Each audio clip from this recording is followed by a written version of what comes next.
Gentlemen, welcome back to the shop. Today, a tool that is sure to put your double-jointed contortionist 90-pound Filipino buddy straight out of a job. An impact, what fits just about everywhere. For nasty, greasy spots, I'm talking width-wise, your only other option for this previously was, of course, busted knuckles, red-hot cursing, and a whole lot of seething hatred. You get in there with your impact, your hammering thing, and you put that and you get your flywheel bolts off, or your fan bolts on the other end. You know, real pain in the cunning linguals, but that was pretty much your only option. Otherwise, now at least we got ourselves a fighting chance. So I got an extra treat, extra especial for you on account of I went down to the home of the free and the land of the brave. Dun, dun, dun. So this is how it's going to go down, how it's going to tear down. We're going to do this one. We'll have her A part, see how she chooches. Then we'll do the earthquake, and then we'll do head-to-head with the other guns. I will make a jig that will tell us the ultimate torque of each one of these things, and we'll run her, well, maybe till she blows or till the compressor blows, but we'll run her hard and put her away wet. Right off the hop here, we got 3.5 inches, say 85 millimeters stem to stern, plus minus a blonde one. Well within our limits.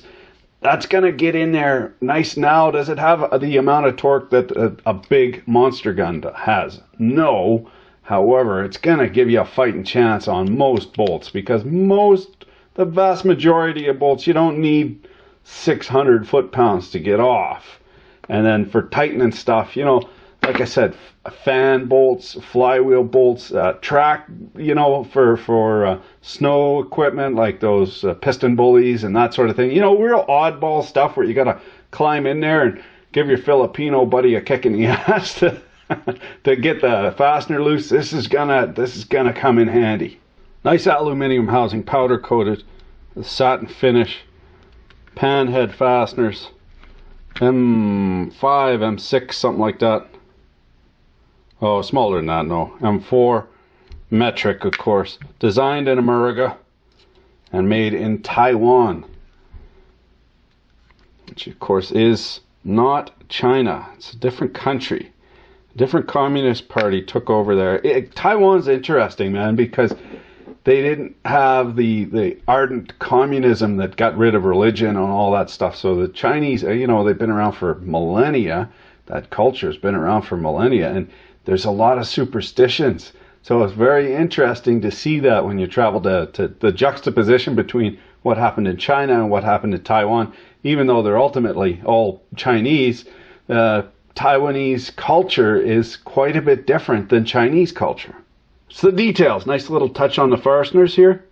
Some blue Loctite, or not blue Loctite, but just thermoplastic chunk on there. What for reducing the back out effect of having this rattle gun on.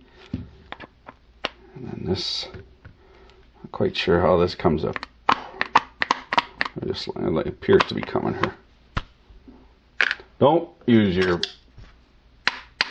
thing like a hammer. Proper tool for the job. Hoo-hoo! Just about lost or springen. We got the rotor and the vanes. Well, that's different. You see, have a look at that. Factory grease, high moly disulfide, but not much of it. Doesn't need big gobs of it. In fact, if you rebuild it and you load it right full of real sticky, nasty grease, it's not going to hit as hard.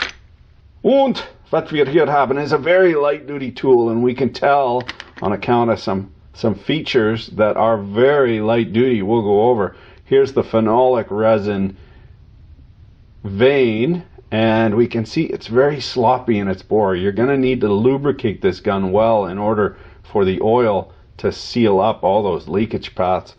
The motor itself, very, very small, so you're not going to get a lot of torque out of that, because the torque is how much surface area that 90 psi of air pressure is acting on. The flow is how fast it's going. Now, because of inertia mv squared, it's up to velocity squared. So we're more worried about the velocity that this is spinning at than the torque itself.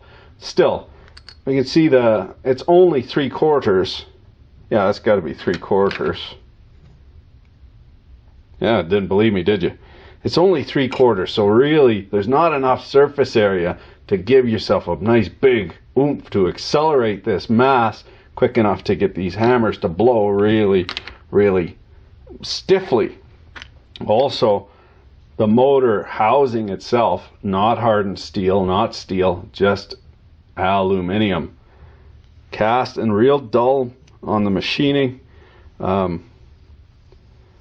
Yeah, it's not. This tool is not going to last in a dirty environment. It's just not. This is the tool that you put in your toolbox in your bottom drawer, and you know, keep your dirty dick beaters off it, because you only want to use this when you absolutely need it. It's got a finite lifetime.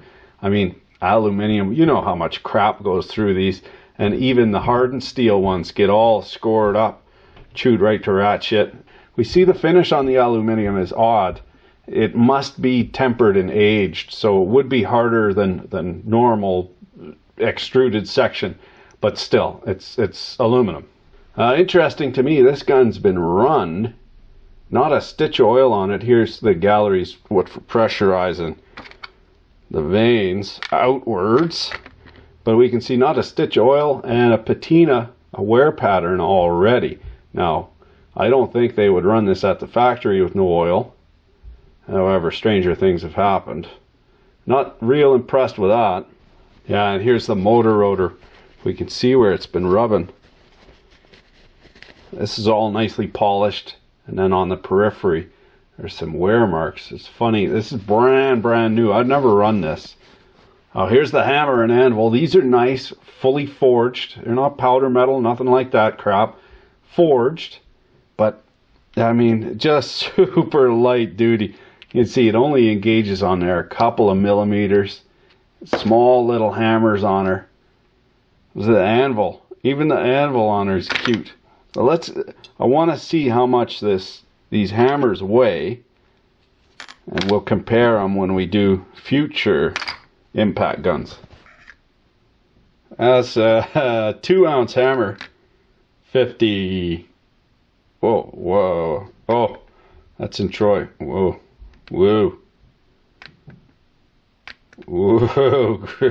I don't even know what half of those were. 58.5 grams. Here's the 200-pound gorilla engagement tool. Not nearly enough meat on that pin bore. Nice valve though. Nice, stiff, yet compliant. Some butylene rubber, thermoplastic elastomer. Same thing on the condom boot here. Interesting. No bearing in there. No room for a bearing. Nice hardened steel bushing though, so that'll last forever. No problems there. Just keep it greased. Having trouble getting the valve out. I don't know if I'll be able to get it out without ruining it. This is nice though.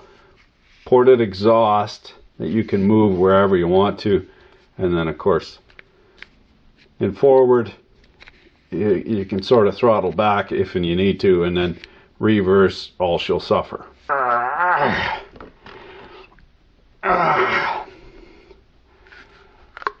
Oh, there we go. Oh, and the extendo cock come right out of her. Now this, oh, okay, so that just spins free. Now that appears, oh, okay. Appears you need some sort of sleeve. See, they're engaged on some sort of claws down in here. Have a look at there's the valve, the actuator. Anyway, I got this brass shim stock, just working my way around. Must be 20 of these Jesus clips. You see, there we go. See if we can't get her underneath. Into the quick, and for fuck's sakes, I don't know. I discovered there's totally a better way.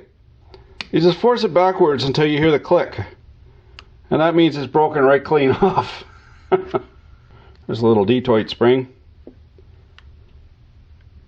We'll lose that for sure. What? It helps if you maybe should pull up the parts stack up here before I get before I get too deep into her. It might be a little late as well. So that's all that's doing is just changing the position of what is sure to be a rotary valve. Now we'll get these pins out and that'll pull this gland out. See if we can't get the innards out. The outer ends. Here's the valve assembly, beat right to ratchet. Right in the K&N filter to keep the ball bearings out. And here's the valve, interesting valve, little piece of plastic with a dingus on her. You push the dingus over and it opens up the ports. And then this, for the throttle, all this does, if you look down in there, probably can't see it, yeah, there's a rod there. All that does is spin that rod. It's wide open. So what the hell's going on? Here we have this thermoset plastique piece. Almost looks like Delrin. And it probably is Delrin. Very lubricitous plastique. You turn this, it opens or closes the air. You see there? It actuates on there. It's preloaded on the bottom of the inlet ports. So that's pretty much all there is to her. Not built for everyday use, built for a special occasion, and it has no longevity built into it. What they're worried about is that footprint. That is the critical design feature of this, is footprint and not longevity whatsoever. So if you buy one of these, don't be using it every day for no reason. Now we'll let these tiny little bits and bobs age properly on the healing bench. Maybe leave out a bowl of dry rice, see if the iPhone pixies can't fix her. We come in and she's all put back together.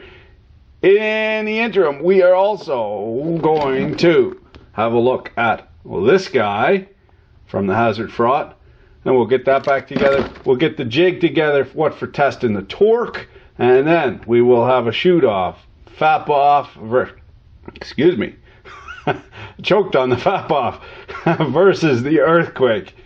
Thanks for watching. Keep your dick in a vice.